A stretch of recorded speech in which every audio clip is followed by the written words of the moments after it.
Head coach Stephanie White live in studio here with us. Thank you so much for taking the time. And just as I mentioned, you guys won 5 straight games. How are you guys finding ways to win games, especially without Caitlin Clark on the floor? Yeah, we're really just finding a way. I think chemistry, continuity, this is a team that really pulls for each other. It's a really deep team, so you can't really key on 1 or 2 players without Caitlin on the floor, especially.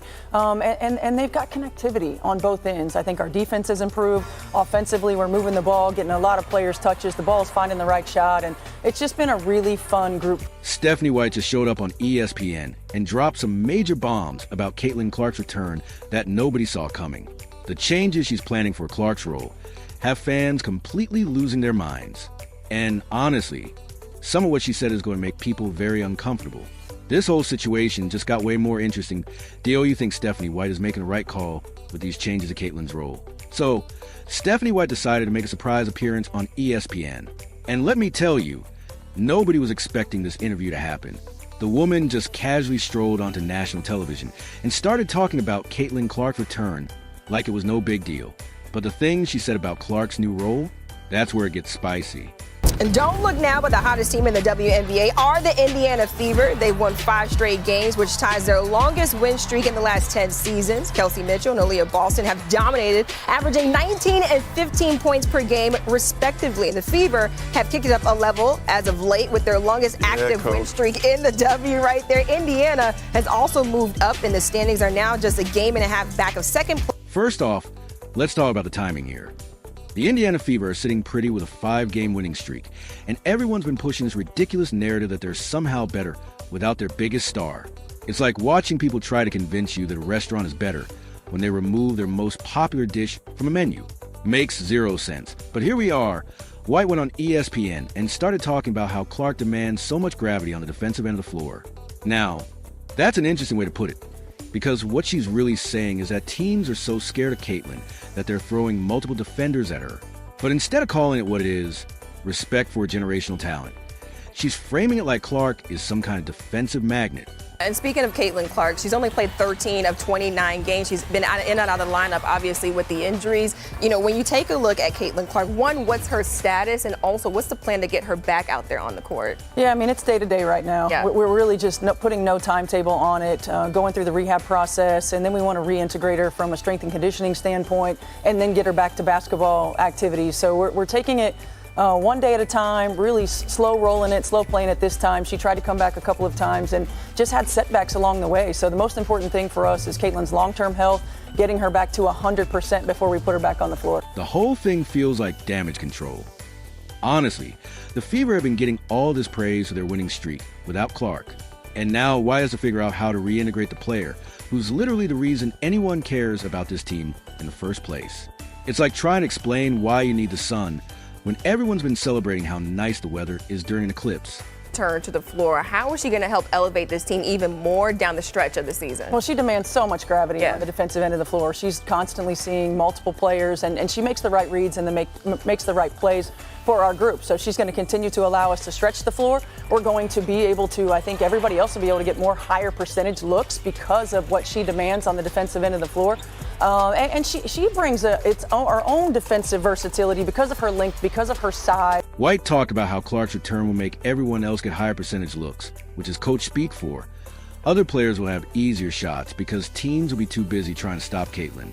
But the way she said it made it sound like Clark's main job is to be a decoy. That's not exactly the role you'd expect for someone who's been breaking records left and right. Then she mentioned Clark's defensive versatility because of her length and size. This is where things get interesting, because it sounds like White might be planning to use Clark differently on defense. Maybe she's thinking about putting her in positions where she can use her basketball IQ more than just chasing people around screens all game.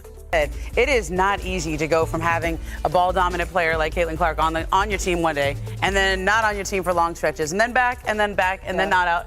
How are you guys shifting gears? each time. Yeah, that's been the toughest part, and I think you saw it early when she was in and out of the lineup, just adjusting because she has so much gravity on the offensive end. We run things differently on the floor when she's on the floor offensively. Now we go smaller. We have a little bit more versatility, I would say, on the defensive end of the floor. But again, I think this group is just, we have some plug-and-play players that they don't care what their role is. They just want to get out there. They just want to compete, and we've found a little bit of a rhythm right now. And so when we re-implement and get Caitlin back in the floor, reintegrate her, I think we're going to be that much more. But here's what's really wild about this whole situation.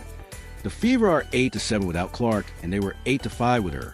So they basically spent twice as many games trying to match what they did with her. And people are acting like this is some kind of improvement. It's like saying you're a better driver because it took you longer to get to your destination. The narrative that the Fever are better without Clark is being pushed by people who clearly don't understand basketball or are just trying to create controversy for clicks. Jeff Teague went on air and said they're playing better without her, which is laughable when you look at the actual numbers. They've lost more games without her than they did with her. But somehow that equals better? What's even more ridiculous is that these are often the same people who complain about the WNBA not getting enough attention.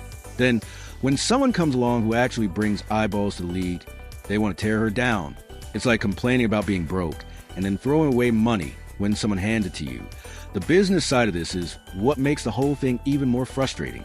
The WNBA has been operating at a loss for most of its existence, and now they finally have someone who can fill arenas and generate real revenue. But instead of building around that success, you have people creating unnecessary drama and trying to diminish your impact. White's comments about the team being that much more dangerous when Clark returns sound good on paper, but they also reveal something interesting.